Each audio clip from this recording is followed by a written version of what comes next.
aujourd'hui, c'était un jour important pour le Stade de France puisque c'était la date limite pour faire connaître, pour que les prétendants se fassent connaître au rachat ou à l'exploitation de la concession du Stade de France. Pour en parler, nos débatteurs du soir, Claire Arnoux de beIN Sport, Jérôme Papin, rebonsoir, Jérôme Papin et Thierry Bretagne.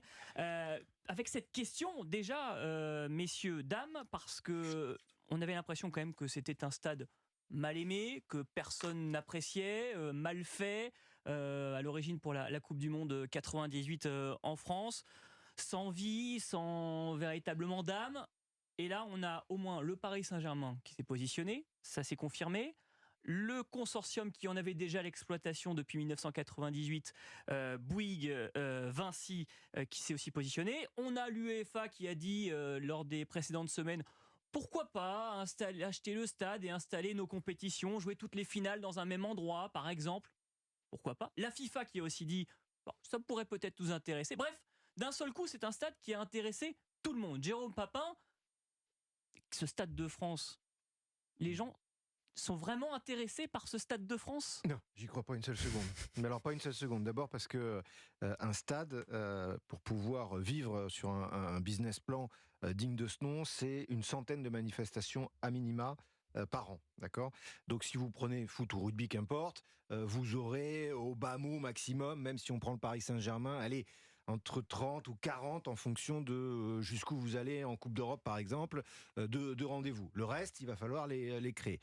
Bouygues et Vinci, peut-être que pour des raisons que j'ignore, mais peut-être aussi de continuité de rentabilité d'investissement, parce que les rentabilités n'ont pas été au rendez-vous. Il faut savoir aujourd'hui que le Stade de France, au-delà de l'aspect sportif qu'on évoque là, a un concurrent direct maintenant et qui est concret, qui s'appelle la U Arena Nanterre, du côté de Nanterre, pour tout ce qui est concert, mais pas que, également organisation, parce que eux, c'est couvert, organisation d'autres événements sportifs, de tennis au basket, au hand, de matchs exceptionnels, etc., etc. Bon.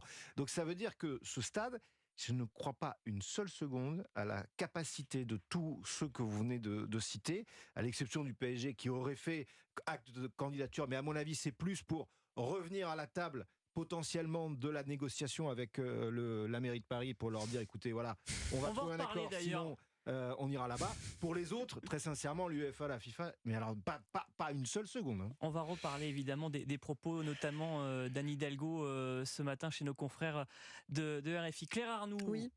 Il y a un candidat pour vous qui se détache là, dans les quatre que j'ai cités ? Le candidat dont on parle beaucoup, c'est évidemment QSI et le PSG. Moi, je pense qu'il se positionne sur le Stade de France parce que justement, c'est très compliqué avec le Parc des Princes, avec ce qu'a dit Anne Hidalgo ce matin sur une autre radio. Franchement, c'est pas pour réchauffer les relations entre les deux.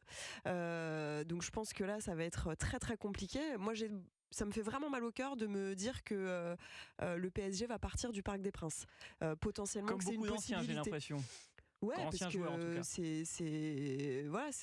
C'est le stade qui est quand même attaché à ce club. Après, si le PSG se positionne sur le Stade de France, c'est justement parce qu'ils veulent absolument avoir une enceinte. Donc si c'est pas le parc, autant que ce soit le Stade de France, c'est quand même un beau stade. Après, il faudra faire pas mal de travaux de ce que j'ai vu. C'est pas un stade clé en main. Surtout vu le projet proposé au PSG qui a refait un mail ces derniers jours auprès de ses supporters pour essayer de les sonder à nouveau. Un mail un peu plus précis, un peu plus apprécié, notamment aussi par les supporters pour leur demander leur avis, quel stade ils préféraient entre le Parc des Princes ou le Stade de France, mais dans lequel on ferait des travaux avec des tribunes qui seraient plus basses et davantage collées au terrain, ou un stade un peu plus proche dans le 92 par exemple. L'hypothèse Poissy semble de plus en plus écartée, en tout cas du côté du Paris Saint-Germain, mais c'est vrai que on se dit, le Stade de France, Thierry Bretagne, au final, on ne fait que l'utiliser.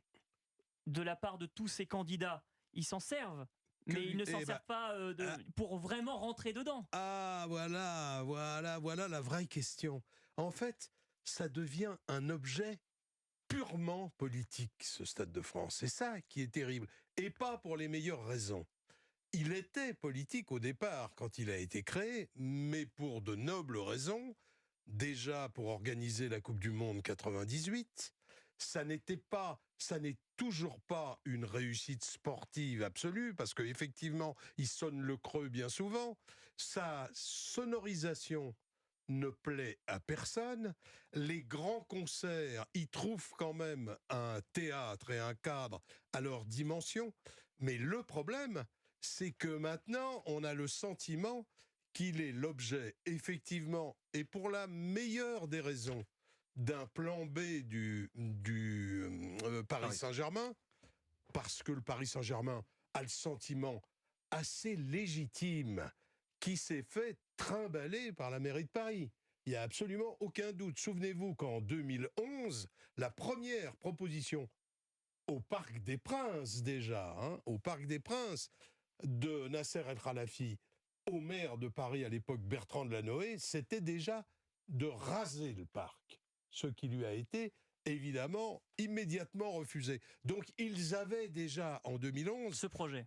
Oui, un projet d'avoir un stade éventuellement qui grandisse. Donc on les comprend très bien. Comme dans les autres pays, quand tu as un grand club, tu as forcément le stade qui va avec. La France, c'est qu'on reste un des derniers pays, je dis pas au monde, à gérer politiquement certains grands stades, ce qui est le cas pratiquement nulle part ailleurs. Ce stade coûte de l'argent, il est pas vraiment apprécié de ses locataires, puis des locataires, il n'en a pas beaucoup, et surtout, il n'a pas le club résident qui lui donnerait sa véritable légitimité. Mais curieusement, tout le monde fait mine en ce moment de s'y intéresser. Combien de temps ça va durer, j'en sais rien. Mais si on se retrouvait avec l'étude des dossiers, si on se retrouvait avec une prolongation de la cession-concession à Bouygues et à Vinci, je serais qu'à moitié étonné.